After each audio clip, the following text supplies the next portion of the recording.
Assalamualaikum warahmatullahi wabarakatuh.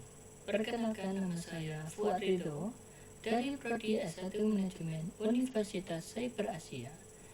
Di sini saya akan mempresentasikan hasil ujian tengah semester saya terkait dengan sebuah penelitian terbaru membahas efektivitas manajemen risiko pada sektor keuangan di bank swasta Indonesia. Penelitian ini menunjukkan bahwa penerapan manajemen risiko yang proaktif dan didukung oleh teknologi modern secara signifikan memengaruhi stabilitas keuangan dan kinerja bank secara keseluruhan. Namun, beberapa tantangan yang dihadapi adalah keterbatasan sumber daya, resistensi terhadap perubahan, dan kompleksitas regulasi. Terdapat 3 pembahasan yang akan saya bahas dalam presentasi kali ini. Untuk yang pertama yaitu jenis-jenis risiko utama yang dihadapi oleh bank swasta di Indonesia. Bank Indonesia mengenali 4 aspek yang harus ada di dalam konsep manajemen risiko. Yang pertama yaitu inspeksi aktif Dewan Komisaris dan Direksi. Yang kedua, kebijakan, prosedur, dan penentuan limit. Yang ketiga, pengenalan, pengukuran, pengamatan, sistem informasi manajemen risiko kredit, dan yang terakhir adalah pengendalian risiko kredit. Untuk jenis-jenis risiko yang dihadapi oleh bank swasta antara lain yang pertama adalah net performing loan atau NPL. Semua bank pasti akan dihadapkan pada berbagai risiko. Salah satu risiko tersebut adalah risiko kredit. Pada penelitian ini, rasio keuangan yang akan menjadi proksi pada suatu risiko kredit adalah rasio net performing loan atau NPL. Rasio ini dapat menjelaskan bagaimana kapasitas manajemen bank dalam mengolah kredit bermasalah yang dihadapi oleh bank. Sehingga, jika semakin tinggi rasio ini, maka akan semakin bermasalah kualitas kredit bank yang dapat menyebabkan jumlah kredit bermasalah semakin besar. Maka kemungkinan kondisi suatu bank bermasalah.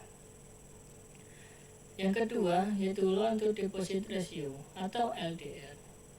Loan to deposit ratio adalah rasio yang menilai adanya kemungkinan debitur menarik dana dari bank.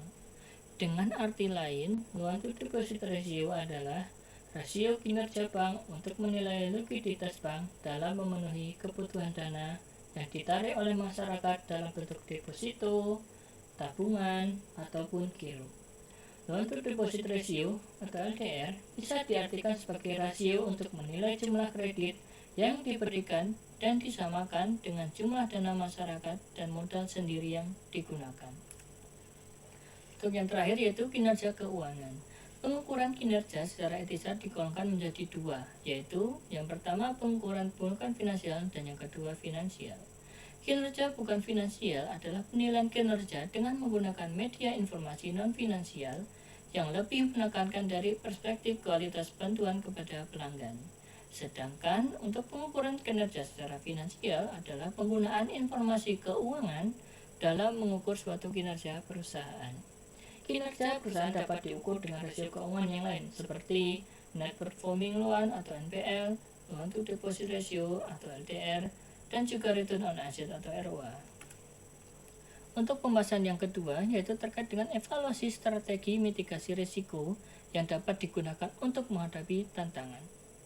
Bank swasta menghadapi berbagai tantangan seperti fluktuasi ekonomi global, perubahan regulasi, dan dinamika pasar domestik.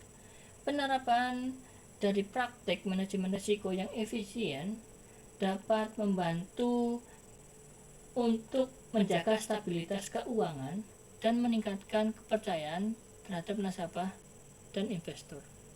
Manajemen risiko di bank swasta Indonesia menghadapi berbagai tantangan yang kompleks dan saling terkait. Risiko pasar juga menjadi perhatian penting, terutama mengingat volatilitas pasar yang dapat menyebabkan perubahan mendadak dalam suku bunga, nilai tukar, dan harga komoditas, serta kecukupan model risiko yang kadang tidak cukup kokoh untuk kondisi pasar ekstrim. Contoh studi kasus pada 5 bank swasta di Indonesia yaitu Bank BCA, GMB, Niaga, Bank Permata, Bank Danamon, dan Bank Mega, menunjukkan bahwa risiko likuiditas adalah tantangan lain yang signifikan, terutama ketika pengelolaan kas yang tidak efisien menyebabkan bank kesulitan memenuhi kewajiban jangka pendeknya. Sementara fluktuasi pasar uang juga dapat mempengaruhi ketersediaan likuiditas. Risiko kepatuhan menjadi semakin kompleks dengan perubahan regulasi yang cepat dan sering, serta lemahnya pengawasan dan kontrol internal yang dapat menyebabkan pelanggaran kepatuhan.